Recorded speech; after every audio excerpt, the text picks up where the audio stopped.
Black બોક્સની સપાટી આગળ વિદ્યુત ક્ષેત્રની કાળજીપૂર્વકની માપણી દર્શાવે છે કે બોક્સની સપાટીમાંથી બહારની તરફનો કુલ ફ્લક્સ, અહીંયા જુઓ બહારની બાજુએ ફ્લક્સ આપ્યો એનો મતલબ વિદ્યુતભાર ધન હોય, તો ફ્લક્સ કેટલું આપ્યું છે? ફ્લક્સ એટલે 5 ને, હા તો 5 વડે દર્શાવી શકાય, તો બોલો 5 કેટલા આપ્યા છે? યસ 8 × 10⁻³ ન્યૂટન × મીટર²/કુલમ, આટલું તમને ફ્લક્સ આપેલું છે। તો એ બોક્સની અંદરનો કુલ વિદ્યુતભાર કેટલો હશે Q શોધવાનું છે। બી, જો બોક્સની સપાટીમાંથી બહારની તરફનું કુલ ફ્લક્સ 0 હોત તો તમે એવો નિષ્કર્ષ તારવી શક્યા હોત કે બોક્સમાં કોઈ વિદ્યુતભાર નથી। આવું હોય તો કેમ, અથવા ન હોય તો પણ કેમ?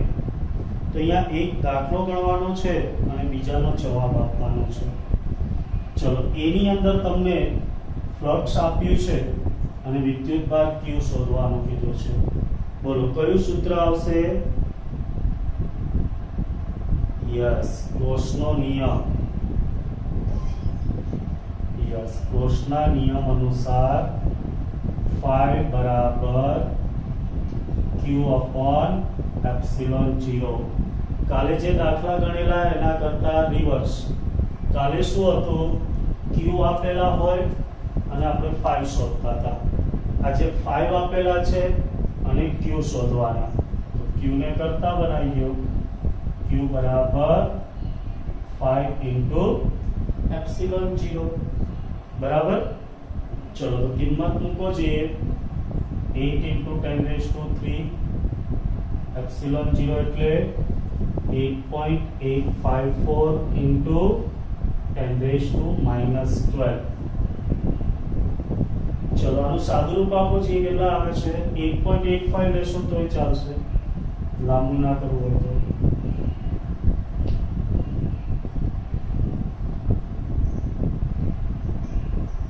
યસ, એને માઇક્રોમાં ફેરવીએ તો 0.07 × 10⁻6 કુલમ, એટલે એને 0.07 માઇક્રો કુલમ કહેવાય। બરાબર, આવી જાય છે આટલો જવાબ દરેકને?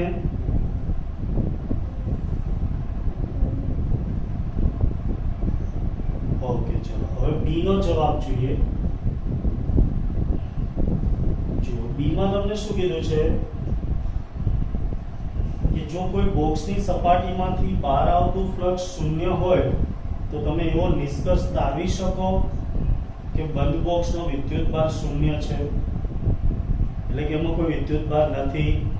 તો જવાબ આવશે ના। કેમ? તો કે આપણે ભણી ગયા છીએ કે બહાર તરફનું ફ્લક્સ 0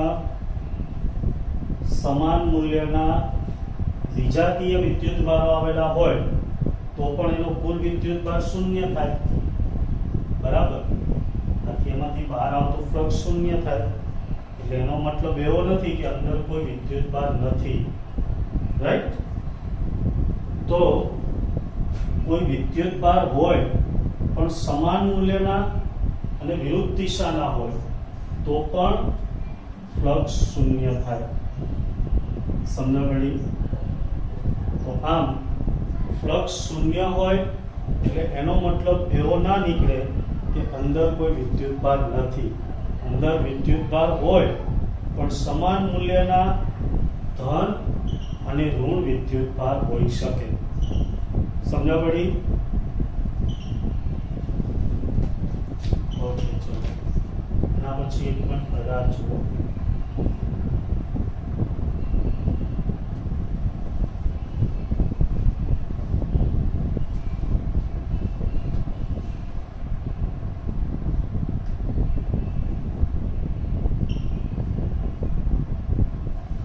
આકૃતિ 1.34 માં દર્શાવ્યા મુજબ 10 સેમી બાજુવાળા એક ચોરસના કેન્દ્રની બરાબર ઉપર 5 સેન્ટીમીટર અંતરે, દેખો આવું કોઈ ચોરસ હોય,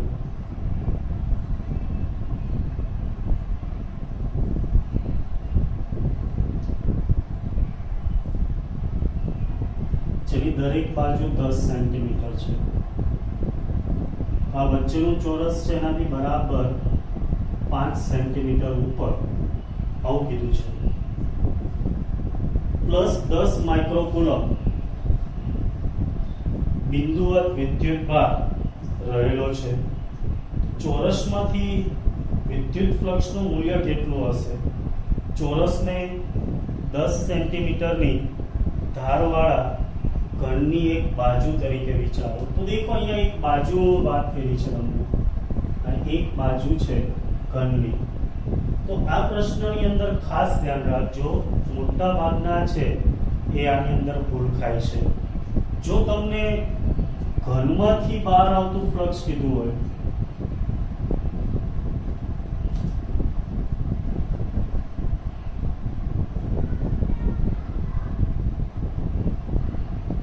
તો એ થાય Q/એપ્સિલોન, એટલે આખું ઘન આવી જાય, બરાબર.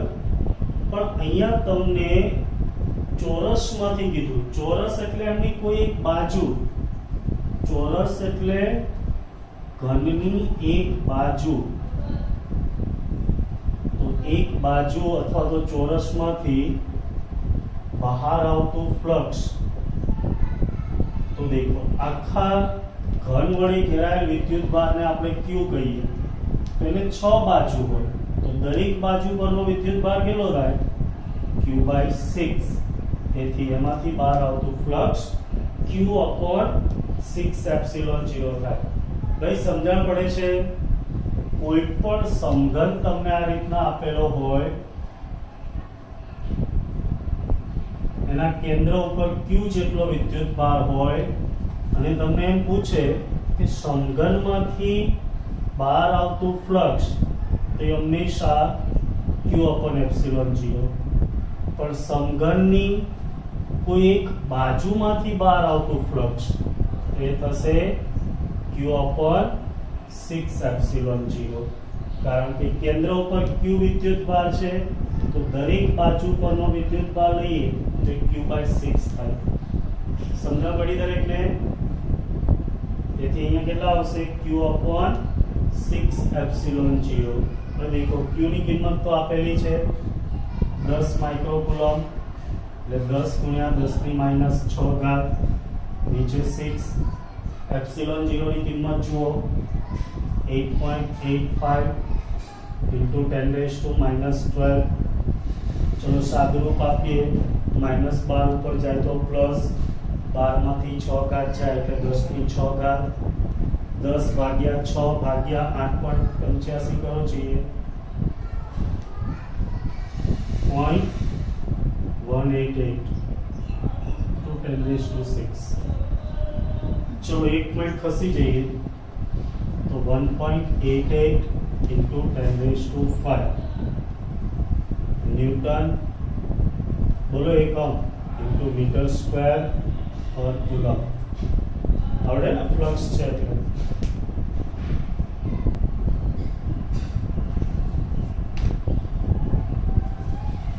જો નેક્સ્ટ 1.19,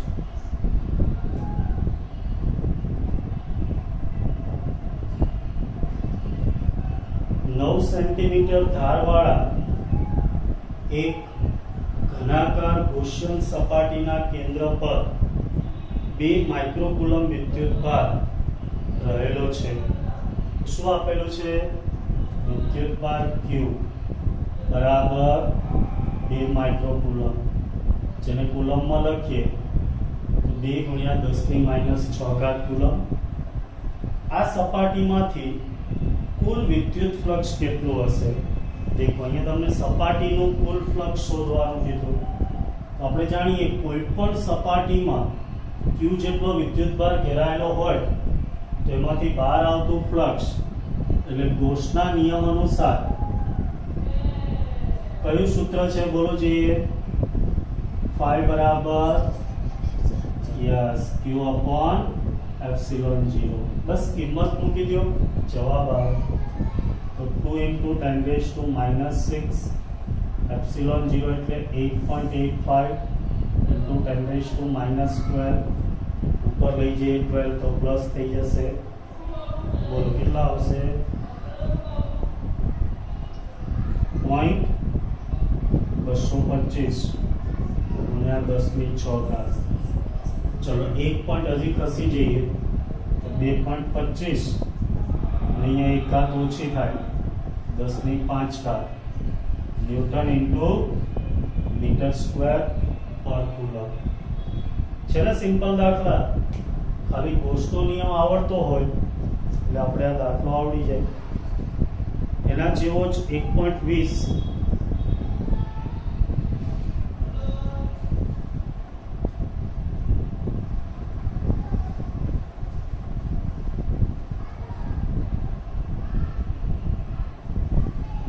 1.20 માં શું કહે છે? 10 સેમી ત્રિજ્યા ધરાવતી ગોળાકાર ગૌસિયન સપાટીના કેન્દ્ર પર આકૃતિ દોરવી હોય તો તમે દોરી શકો, જરૂર લાગે તો. મૂકેલા બિંદુવત વિદ્યુત ભારના લીધે તે સપાટીમાંથી જો ત્રિજ્યા r બરાબર 10 સેન્ટીમીટર આપ્યું છે અને એમાંથી બહાર આવતું ફ્લક્સ એટલે કે phi જે -1 into 10⁻³ newton into metre square પર કુલમ છે. ફ્લક્સ માઇનસ છે એનો મતલબ અંદર ઘેરાતો વિદ્યુતભાર ઋણ હોય. તો એ પહેલું ગૌસિયન સપાટીની ત્રિજ્યા બમણી કરવામાં આવે, r' બરાબર 2r કરવામાં આવે. સપાટીમાંથી કેટલું ફ્લક્સ પસાર થતું હશે આ શોધવાનું કીધું.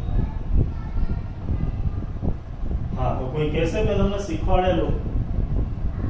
યસ, ક્ષેત્રફળ અને પરિમાણ પર આધારિત નથી. એટલે ત્રિજ્યા બમણી કરો, 3 ગણી કરો કે ગમે તેટલી કરો, ફ્લક્સમાં ફેરફાર થાય નહીં. એટલે એટલું જ ફ્લક્સ બહાર આવશે. કેટલું? 5 જેટલું. એટલે -1 into 10⁻³ newton into metre square પર કુલમ. સમજ પડી? હા કે ના? ઓકે, ચલો બી. બિંદુવત વિદ્યુત ભારનું મૂલ્ય કેટલું હશે? q શોધવાના છે. તો ફ્લક્સ આપેલું હોય અને q શોધવાના હોય તો ગૌસના નિયમ અનુસાર phi બરાબર q upon એપ્સિલોન 0. તેથી q બરાબર 5 into એપ્સિલોન 0. ચલો કિંમત મૂકીએ. -1 into 10⁻³ એપ્સિલોન 0 એટલે 8.85 into 10⁻⁻12. ચલો સાદુરૂપ આપો જોઈએ. આગળ માઇનસ આવશે 8.85 10⁻12 પ્લસ 3 એટલે 10⁻9 કુલમ -8.85 નેનો કુલમ. સમજ પડી?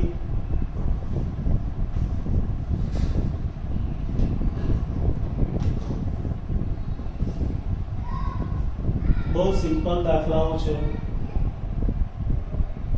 ચલો ત્યાર પછી 1.21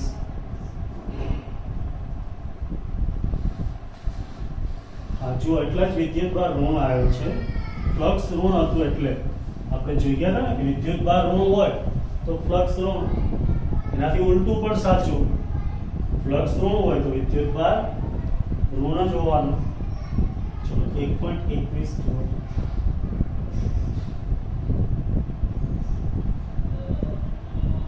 દસ સેમી ત્રિજ્યાના એક વાહક ગોળા પર અજ્ઞાત વિદ્યુતભાર છે.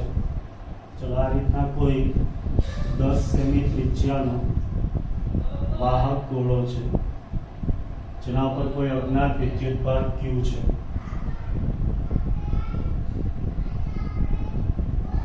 ગોળાના કેન્દ્રથી 20 સેમી દૂરના બિંદુએ, આનાથી 20 સેન્ટીમીટર દૂર, એટલે અહીંયા ક્યાં કોઈ બિંદુ P, આ અંતર સ્મોલ r કહી દઈએ, ત્રિજ્યા કેપિટલ R કહીએ. બરાબર, આકૃતિ દોરો એટલે ક્લિયર થઈ જશે.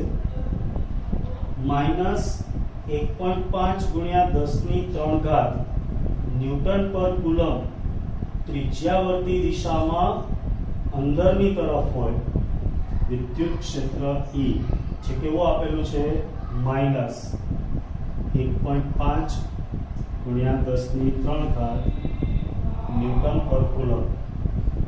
ગોળા પરનો કુલ વિદ્યુતભાર કેટલો હશે, Q શોધવાનો છે. બરાબર ને? તો અહીંયા તમારે અંતર કયો આ લેવાનું કે આ? હા, બહારનું બિંદુ છે એટલે સ્મોલ r, જે કેટલા આપેલા છે 20 સેન્ટીમીટર, જેને મીટરમાં ફેરવીએ 2 ગુણ્યા 10⁻⁴ મીટર. બરાબર? ઓકે, ચલો. તો દેખો, આપણે થિયરીમાં ભણી ગયા હતા, ગોળો હોય કે કવચ, એના બહારના બિંદુ માટે E બરાબર AQ/r² થાય. તમારે Q જોઈએ, ચલો અહીંયા સ્મોલ q જોઈએ, તો સ્મોલ q બરાબર E×r²/k થશે ને આવું? ચલો કિંમત મૂકી દો. E એટલે -1.5 × 10⁻³ r², 2 નો વર્ગ 4, 10⁻⁴ છે તો એને 10⁻², k એટલે 9 × 10⁻⁹. ચલો હવે સાદુરૂપ આપવું જોઈએ. છે કેલ્ક્યુલેટર? હા, તો કેટલા આવે છે? -66.66 ગુણ્યા 10 ની કેટલી ઘાત આવે છે? -10 કુલમ. તેથી એક ખસી જઈએ તો -6.66 એટલે 67 લખાય ગુણ્યા 10⁻⁹ કુલમ, -6.67 નેનો કુલમ આવે.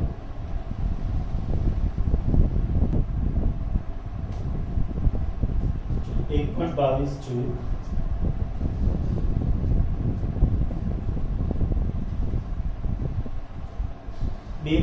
.4 મીટર નો વ્યાસ ધરાવતા એક સમાન વિદ્યુત ભારિત ગોળા પર, તો તમને વ્યાસ આપ્યો છે 2.4 મીટર. તો કોઈ કહેશે આની ત્રિજ્યા કેટલી થાય? યસ, વ્યાસ ભાગ્યા 2 એટલે 1.2 મીટર. તો દેખો, આવો એક ગોળો છે જેના પરની ત્રિજ્યા કેપિટલ R છે. ચલો આગળ વાત કરીએ. પરની પૃષ્ઠ ઘનતા, તો આના પરની પૃષ્ઠ ઘનતા એટલે સિગ્મા બરાબર કેટલા આપેલા છે? 80 માઇક્રોકુલમ પર મીટર સ્ક્વેર. 80 માઇક્રો એટલે 10⁻⁶ કુલમ પર મીટર સ્ક્વેર છે. તો એ ગોળા પરનો વિદ્યુતભાર શોધો. Q શોધવાનો.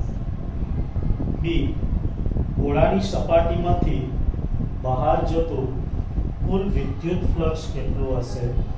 તો 5 શોધવાનું. Q અને 5 આ બે વસ્તુ શોધવાની છે. બરાબર? ઓકે, ચલો. પહેલા Q શોધવા માટે કયા સૂત્રનો ઉપયોગ કરીશું?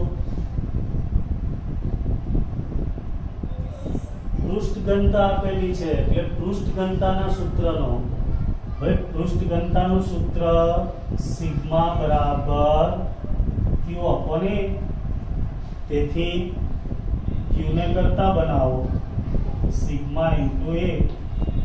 હવે a એટલે ગોળાનું ક્ષેત્રફળ 4 પાઈ r સ્ક્વેર. સમજાયું ઘડી દરેકને ભાઈ? ઓકે, ચલો તો કિંમત મૂકી દો. સિગ્મા એટલે કેટલા છે? 80 into 10 raised to minus 6, 4 pi એટલે 3.14 into r square 1.2 નો વર્ગ. ચાલો તો કેટલા થશે? ગુણાકાર કરો જોઈએ.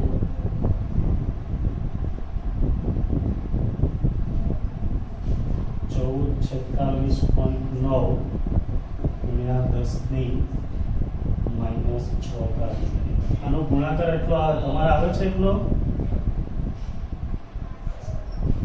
ઓકે, ચલો તો આપણે પોઈન્ટ ખસી જઈએ, એક પછી પોઈન્ટ મૂકીએ તો 1.446 ગુણ્યા 10 ની માઈનસ 3 જેને તમે એપ્રોક્સ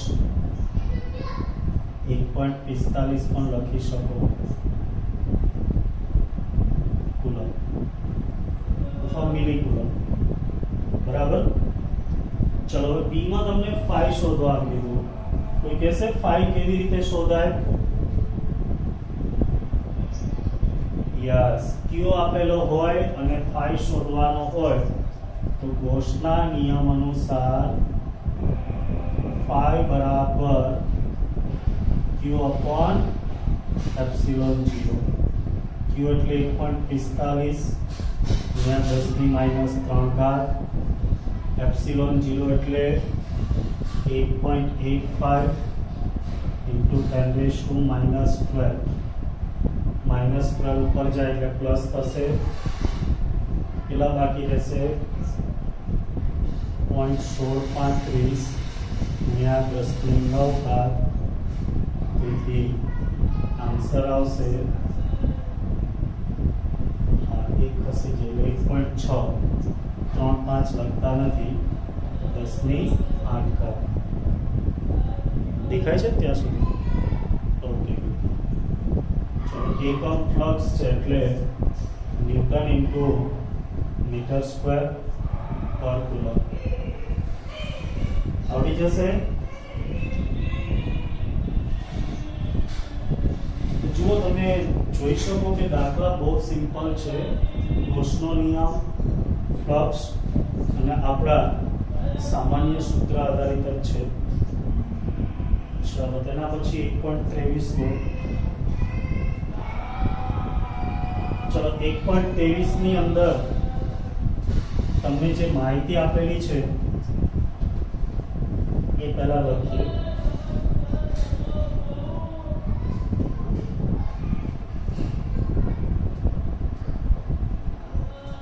એક અનંત લંબાઈનો રેખીય વિદ્યુતભાર 2 સેન્ટીમીટર અંતરે, બોલો શું આપેલું છે? યસ, અંતર r બરાબર 2 સેન્ટીમીટર, જેને મીટરમાં ફેરવો તો 2 into 10 raised to minus 2 metre. 9 ગુણ્યા 10 ની 4 ન્યૂટન પર કુલમ વિદ્યુત ક્ષેત્ર ઉત્પન્ન કરે છે. E બરાબર 9 ગુણ્યા 10 ની 4 ન્યૂટન પર કુલમ. રેખીય વિદ્યુતભાર ઘનતા ગણો, લેમ્બડા શોધવાનું છે. બરાબર. ચલો, અનંત લંબાઈનો રેખીય વિદ્યુતભાર શબ્દ વાપરે એટલે આપણને યાદ આવી જાય અનંત લંબાઈના તાર વડે ઉદ્ભવતું વિદ્યુત ક્ષેત્ર. એનાથી કોઈ r અંતરે બિંદુ P હોય તો ત્યાં વિદ્યુત ક્ષેત્ર શોધવાનું છે. તેનું સૂત્ર આવડે છે કે ભૂલી ગયા? યસ, ગાઉસના નિયમનો પહેલો જ ઉપયોગ લેમ્બડા અપોન 2 પાઈ એપ્સિલોન 0 into 1 upon r. આની અંદર કિંમત મૂકીને પણ મેળવી શકો અને આપણે કે સ્વરૂપે સૂત્ર મેળવેલું 2k લેમ્બડા અપોન r યાદ છે કે ફરીથી મેળવી દઉં? યાદ છે. ઓકે, નહીતર શું કરવાનું, ઉપર નીચે 2 વડે ગુણી દેવાના અને 1/4πε0 એટલે કે આવી ગયું. જો આ યાદ હોય તો તમારે ડાયરેક્ટ સૂત્ર જ મૂકવાનું, E બરાબર 2k લેમ્બડા અપોન r, લેમ્બડાને કરતા બનાવો, E into r upon 2k. જો કિંમત મૂકી દો, E એટલે 9 into 10⁻⁴, r એટલે 2 ગુણ્યા 10⁻2 ઘાત, 2k એટલે 9 into 10⁻9